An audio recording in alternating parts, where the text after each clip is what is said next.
بسم اللہ الرحمن الرحیم۔ کم عمر کی لڑکی سے شادی کریں اور گورنمنٹ سے انعام پائیں۔ کیسا لگا سن کر؟ یہ اعلان کیا ہے چائنا میں ایک صوبے کے آفیشلز نے، لیکن کیوں کیا ہے یہ جاننے کے لیے آپ کو پوری سٹوری سمجھنا ہوگی۔ چند منٹ ہیں آپ کے پاس۔ دنیا کی ہوشیار ترین سمجھی جانے والی قوم ہمارے پڑوسی چائنیز، جو چند گھنٹوں میں زبردست عمارتیں بنا ڈالتے ہیں۔ کووڈ کے دوران آپ نے دیکھا ہوگا کہ چائنا نے ووہان کے متاثرہ لوگوں کے لیے 6,45,000 اسکوائر فٹ کے رقبے پر 2 منزلہ ہاسپٹل صرف 10 دن میں بنا ڈالا تھا، جس میں 1,000 بیڈز تھے اور 30 ICUs تھے، اور یہ ہاسپٹل مکمل طور پر ایکوپڈ تھا۔ کرونا آنے سے پہلے بھی 2015 میں چینگ شاؤ میں منی اسکائی سٹی نام کی ایک عمارت بنائی تھی، صرف 19 دنوں میں تعمیر ہوئی تھی۔ یہ 2 یا 3 منزلہ عمارت نہیں تھی، بلکہ 57 منزلہ اسکائی اسکریپر تھا۔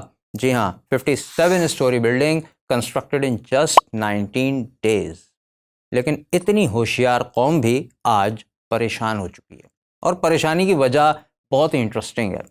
چائنیز حکومت اور پالیسی میکرز کے لیے ملک کی کم ہوتی ہوئی آبادی درد سر بنی ہوئی ہے۔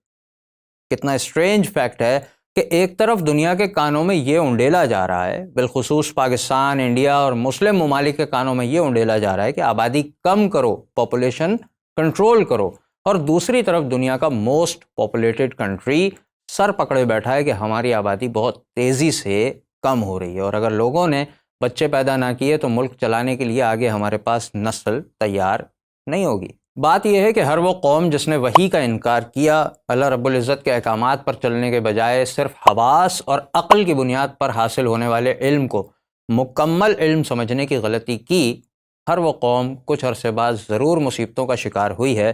چائنا ان میں سے ایک ہے۔ چائنیز کمیونسٹ پارٹی کے لیڈر ماؤ زے تونگ نے نیشنلسٹ پارٹی کومنتانگ کو شکست دی تھی، اور 1949 میں چیئرمین کی حیثیت سے پیپلز ریپبلک آف چائنا کی بنیاد رکھی تھی۔ ماؤ نے ماڈرنائزیشن کو جلد از جلد اپنانے کے لیے بہت سی پالیسیز بنائیں۔ 1958 میں ایک کیمپین اسٹارٹ کی جس کا نام رکھا گیا گریٹ لیپ فارورڈ۔ اس مہم کے 2 میجر آبجیکٹیوز تھے۔ پہلا یہ کہ چین کے باشندوں کے لیے اناج کم نہ پڑے، کھانا پینا اس کی قلت نہ ہو، اور دوسرا یہ کہ چائنا ایک ایگریکلچرل کنگ کے طور پر پورے ایشیا پر راج کر سکے۔ اناج کو بڑھانے کے لیے جو پالیسیز ماؤ نے تیار کیں ان کی تفصیل اس وقت رہنے دیتے ہیں، کیونکہ وہ پوری ایک الگ سٹوری ہے، لیکن اگر آپ انٹرنیٹ پر دیکھنا چاہیں تو دیکھ سکتے ہیں کہ وہ کتنی غلط اور خطرناک ثابت ہوئیں۔ ہم بات کر رہے ہیں پاپولیشن سے ریلیٹڈ، تو اسی ٹاپک پر واپس آتے ہیں۔ گریٹ لیپ فارورڈ کا ایک حصہ بہت عجیب تھا، اور اس کا نام تھا 4 پیسٹس کیمپین۔ ماؤ کے نزدیک اناج کے 4 بڑے دشمن تھے: چوہے، مکھیاں، مچھر اور چڑیا۔ جی ہاں، یہ چہچہاتی ہوئی خوبصورت سی چھوٹی چڑیا ماؤ کے نزدیک چین کے اناج کی دشمن تھی، کیونکہ یہ دانہ کھایا کرتی تھی۔ حکم جاری کیا گیا کہ تمام چڑیاؤں کو ختم کر دیا جائے۔ اس کے لیے مختلف طریقے استعمال کیے گئے، اور بہت مختصر عرصے میں کروڑوں کی تعداد میں چڑیاؤں کو مار دیا گیا۔ باقی جو اسپیروز بچیں وہ سوٹیبل ہیبیٹیٹ باقی نہ رہنے کی وجہ سے مر گئیں۔ اس حرکت کو کامیابی سمجھنے والے ماؤ کو اگلے ہی سیزن میں بھیانک نتائج دیکھنے پڑے۔ فصلوں پر لوکسٹس یعنی ٹڈی دل کے حملے شروع ہو گئے۔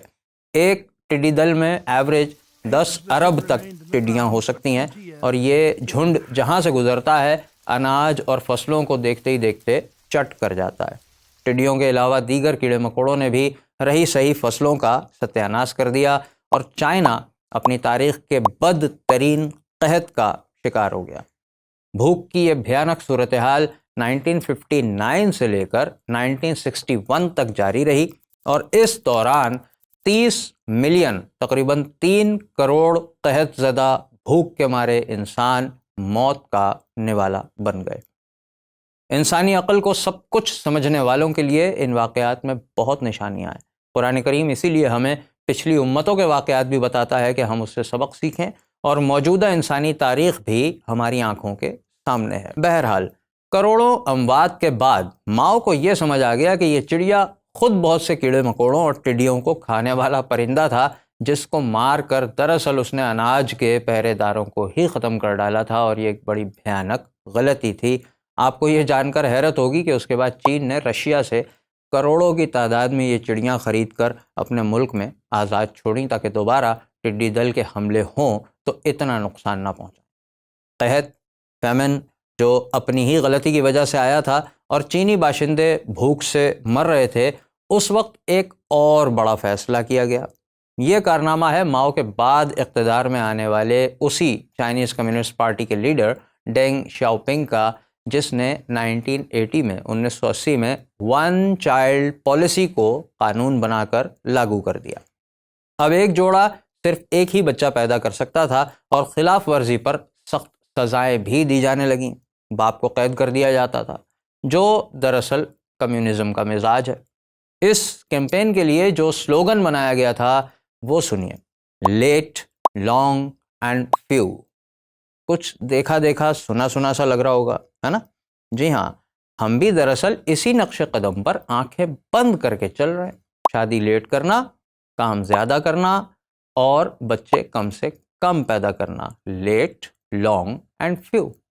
اللہ کے ماننے والوں اور انکار کرنے والوں کا عمل اگر اتنا سملر ہے تو یہ ایک بڑا سوال ہے۔ ون چائلڈ پالیسی نے چائنیز آبادی میں اضافہ جو ہوتا تھا اس کو خاصا کم کر دیا، اور یہ بات اس وقت ہر ایک کو اچھی لگنے لگی کہ شادی جیسی ذمہ داری اٹھانے کے بجائے کمایا جائے اور خوب کمایا جائے۔ اس کے بعد جب شادی کی جائے تو ایک ہی بچہ کافی ہے، ورنہ عورت کا فگر اور مرد اور عورت دونوں کا پروفیشنلزم خراب ہو جائے گا۔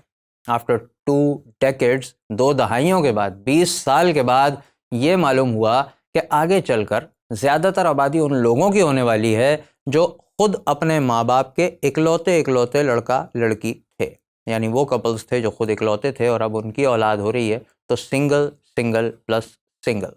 اس ریئلائزیشن نے چائنا کے پالیسی میکرز کی نیند اڑا دی۔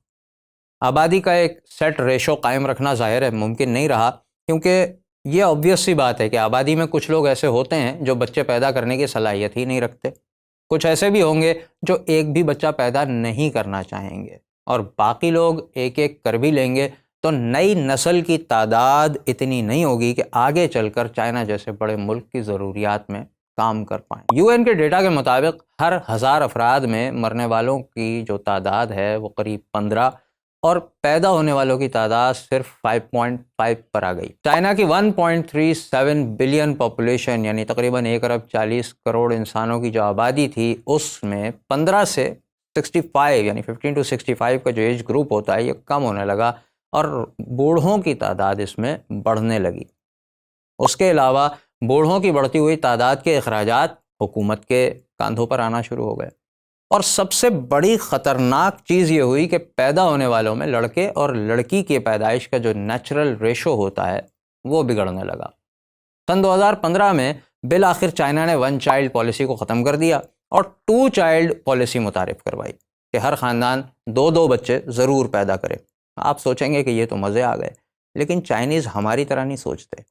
جس قوم کا یہ نظریہ ہو کہ ایک بار جینا ہے اور مرنے کے بعد ہمیشہ کے لیے ختم ہو جانا ہے، دوبارہ اٹھنا یا زندہ کیے جانے کا ان کا عقیدہ ہی نہیں ہے، وہ ایک ہی لائف کو بھرپور انجوائے کرنا چاہتے ہیں۔ اس لیے دوسرے بچے کی اجازت کو چائنیز نیشن نے کوئی اہمیت نہیں دی، یہاں تک کہ حکومت نے پیڈ میٹرنٹی لیوز ماؤں کے لیے، رہائش، بچے کے اخراجات وغیرہ سب اپنے ذمے لے لیے، لیکن قوم نے دوسرا بچہ پیدا کرنے سے انکار کر دیا۔ ہاں، کچھ گاؤں دیہات کے علاقے تھے جہاں پہ کچھ لوگ مان گئے اور کسی حد تک اس پالیسی پر عمل ہوا، لیکن اس کا کوئی بڑا فائدہ سامنے نہیں آیا۔ بالآخر پریشان ہو کر 2021 میں جناب 3 چائلڈ پالیسی آ گئی اور خوب انعامات اور مراعات کے لالچ دیے گئے۔ آپ کہیں گے کہ عجیب لوگ ہیں، پہلے کہتے ہیں پیدا نہ کرو، پھر کہتے ہیں کہ ضرور پیدا کرو۔ بات یہ ہے کہ انسان عالم الغیب تو ہے نہیں، اللہ کے بنائے ہوئے قانون کے ساتھ جب بھی چھیڑ چھاڑ کی جاتی ہے اس کا نتیجہ تباہی ہی ہوتا ہے۔ یہی چائنا کے ساتھ ہو رہا ہے۔ تیسرے بچے والی اسکیم اور انعاموں کا لالچ بھی کوئی خاص کام نہیں کر پایا، کیونکہ لوگ ایک ہی زندگی گزارنے کو اپنا مقصد سمجھتے ہیں اور اس میں کوئی رکاوٹ برداشت نہیں کرنا چاہتے۔ سوچ کر دیکھیں، ہمارے یہاں بھی تو میڈیا ہمارے مرد اور عورت کو یہی تعلیم دے رہا ہے۔ چین نے دنیا میں ایک اور ریکارڈ قائم کر دیا ہے، لیکن اب کی بار یہ fastest construction of sky scrapers کا ریکارڈ نہیں ہے، بلکہ ایک سال میں سب سے کم بچے پیدا ہونے کا ریکارڈ ہے۔ جی ہاں، دنیا کے موسٹ پاپولیٹڈ کنٹری جس کی آبادی 140 کروڑ کے قریب ہے، وہاں 2021 کی رپورٹ کے مطابق نئے پیدا ہونے والوں کی تعداد صرف 1,20,00,000 ہے۔ یہ صورتحال اتنی خوفناک ہے کہ چائنا اپنے مستقبل کی آبادی کے لیے ہر ممکن کوشش کرنے میں دن رات مصروف ہے کہ کسی طرح بچے پیدا کرنے پر چینی عورتوں کو آمادہ کیا جا سکے، لیکن وہ اس راستے سے لوٹنے پر تیار نہیں ہیں جو ان کو ماڈرنائزیشن کے نام پر لگایا گیا۔ اب وہ مزیدار اعلان جس کا شروع میں ذکر ہوا تھا، چین کے صوبے چینگشان کے آفیشلز نے اعلان کیا ہے کہ جو شخص 25 سال یا اس سے کم عمر کی لڑکی سے شادی کرے گا تو دولہا اور دلہن دونوں کو حکومت کی طرف سے 1,000 یوان کیش انعام دیا جائے گا۔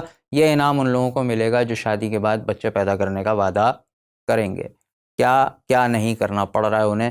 آپ کے چہرے پر مسکراہٹ تو آئی ہوگی، ممکن ہے آئیڈیاز بھی آ رہے ہوں کہ بجائے امریکہ اور یورپ کے چائنا ہی نکل جاتے ہیں، پڑوس بھی ہے، انعام بھی مل رہے ہیں اور ان کے اپنے تو پیدا ہو نہیں رہے، تو ان کی کمپنیوں پہ پہلا حق تو پڑوسی کا ہی ہونا چاہیے۔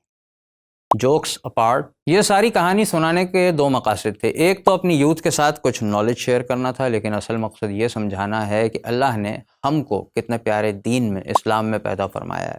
بچوں کے بالغ ہوتے ہی ان کے نکاح کا مناسب انتظام کرنے کا حکم ہے، شادی میں دیر نہ کرنے کا حکم ہے، اولاد کو رحمت اور نعمت قرار دیا گیا ہے۔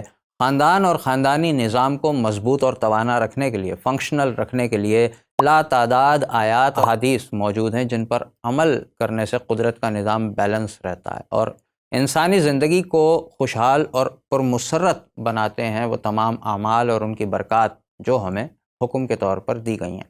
اگر ہم دین پر عمل کریں تو یہ سب کچھ حاصل ہو سکتا ہے۔ سب سے بڑھ کر یہ کہ ہم کو مر کر دوبارہ زندہ ہونا ہے اور جو تکلیفیں دنیا میں ہمیں ہوتی ہیں ان کا بہترین اجر جنت میں ہمیں دیا جائے گا۔